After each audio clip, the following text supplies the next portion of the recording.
નમસ્કાર, આપ જોઈ રહ્યા છો TV9 અત્યારસુધીના તમામ ખાસ સમાચારો સાથે હું છું ઝરણા સોની, જેમાં સૌથી પહેલા વાત કરવાની છે સ્થાનિક સ્વરાજની ચૂંટણીને લઈને।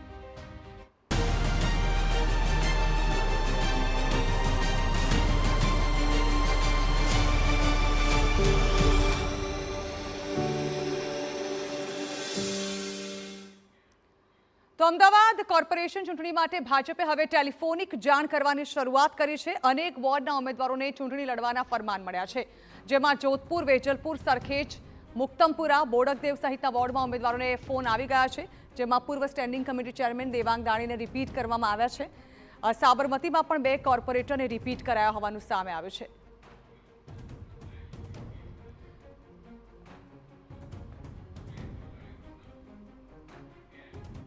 તો અમદાવાદ કોર્પોરેશન માટે કેટલાક ઉમેદવારોને ટેલિફોનિક ભાજપ દ્વારા જાણ કરવામાં આવી હોવાનું સામે આવ્યું છે। કયા કયા વોર્ડમાં જાણ કરવામાં આવી છે, કયા કયા સંભવિત નામો હોઈ શકે છે, તે વિશે વધુ વાત કરવા માટે સીધા જ જઈએ અમારા સંવાદદાતા રોનક વર્મા પાસે। રોનક, કયા કયા વોર્ડમાં ઉમેદવારોને ટેલિફોનિક જાણ કરી દેવામાં આવી છે અને કયા કયા નામોની જાહેરાત થાય તેવી સંભાવના હાલ જોવાઈ રહી છે?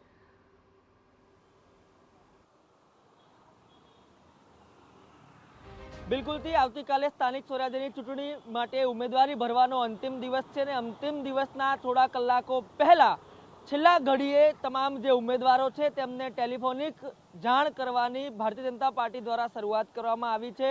આ વખતે લગભગ પ્રથમ વખત એવું થયું છે કે અંતિમ ઘડી સુધી ટિકિટ વાંચુકોએ દાવેદારી કરવા માટે રાહ જોવી પડી હોય। અમદાવાદના અનેક વોર્ડ એવા છે જેમાં ટેલિફોનિક જાણ કરી દેવામાં આવી છે, જેમાં ગાંધીનગર લોકસભામાં આવતા વેજલપુર વિધાનસભામાં લગભગ તમામ લોકોને ફોન કરી દેવામાં આવ્યા છે। આ ઉપરાંત અન્ય વિસ્તારની વાત કરવામાં આવે, બોડકદેવ વોર્ડની વાત કરવામાં આવે તો પૂર્વ સ્ટેન્ડિંગ કમિટી ચેરમેન દેવાંગ દાણીને રિપીટ કરવામાં આવ્યા છે। આ ઉપરાંત ધરમસિંહ દેસાઈ, જેમને પણ ભવિષ્યમાં ખૂબ મહત્વની જવાબદારી મળી શકે તે પ્રકારની સંભાવનાઓ છે, તે તમામ બાબતો વચ્ચે તેમને ફોર્મ ભરવા માટેની જાણ છે તે કરવામાં આવી છે। ભાવનાબેન પટેલ, પારુલ મકવાણાને જાણ કરવામાં આવી છે। આ ઉપરાંત મક્તમપુરામાં પણ 4 ઉમેદવારોને જાણ કરી દેવામાં આવી છે। ન માત્ર એટલું, પરંતુ બાપુનગરમાં 3 વ્યક્તિઓ છે જેમને જાણ કરવામાં આવી છે, જેમાં પ્રવીણ પટેલ, જયશ્રીબેન દાસરી, ગોપાલ સેંગર।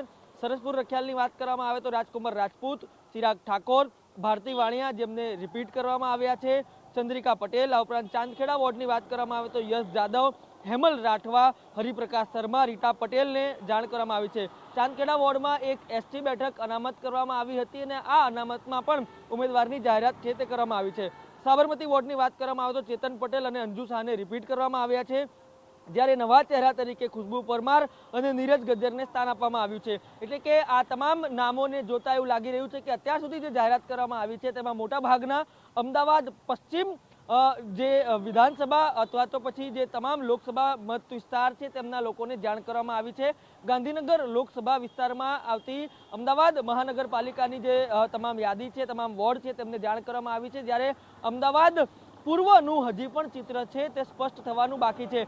જે પ્રકારે સૂત્રો તરફથી માહિતી મળી રહી છે તે પ્રકારે નરોડા વિધાનસભા અને આ ઉપરાંત રાણીપ વોર્ડમાં કેટલાક નામો ઉપર સહમતિ સધાઈ નથી અને તેના જ કારણે જે કોકડું ગૂંચવાયું છે તે પ્રકારના પણ પ્રાથમિક અહેવાલો અત્યારે સૂત્રો તરફથી મળી રહ્યા છે। ત્યારે થોડાક જ કલાકોમાં હવે સ્થિતિ સ્પષ્ટ થાય અને તમામને ટેલિફોનિક જાણ કરવામાં આવે તે પ્રકારની સંભાવના પણ વ્યક્ત કરવામાં આવી રહી છે। તો બીજી તરફ સત્તાવાર રીતે યાદી જાહેર કરવામાં આવે છે કે કેમ તેની પણ તમામ લોકો રાહ જોઈ રહ્યા છે। આ તમામ બાબતો વચ્ચે જે લોકોને જાણ કરવામાં આવી છે તેઓ હવે તેમની જે કાયદાકીય પ્રક્રિયા છે તે પૂર્ણ કરવા માટે લાગી ચૂક્યા છે। દેવાંગ દાણીએ પણ જે પ્રકારે TV9 સાથે વાતચીત કરી અને તેમણે ફરી એક વખત મોકો આપવા બદલ ભારતીય જનતા પાર્ટીનો આભાર છે તે માન્યો છે। બિલકુલ, જે પ્રકારે રોનક, સ્વાભાવિક છે કે જ્યારે ઉમેદવારોને જાણ કરવામાં આવતી હોય છે, કેટલાક નારાજ ઉમેદવારોની નારાજગી પણ સામે આવતી હોય છે। ભાજપે આ વખતે કેટલાક નિયમો નક્કી કર્યા છે જેને કારણે નો રિપીટ થિયરી પણ અપનાવવામાં આવે કેટલાક ઉમેદવારોને લઈને તેવું લાગી રહ્યું છે।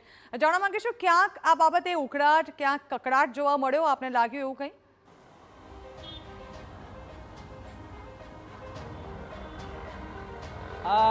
ઝરણા, હું આપને જે દ્રશ્ય બતાવવા માંગુશ અને એનાથી જ આપનો આ જે સવાલ છે તેનો જવાબ ક્યાંક ને ક્યાંક આપને મળશે। મારી પાછળના જે દ્રશ્યો છે તે ખાનપુર એટલે કે જે શહેર ભારતીય જનતા પાર્ટીનું કાર્યાલય છે તેના છે।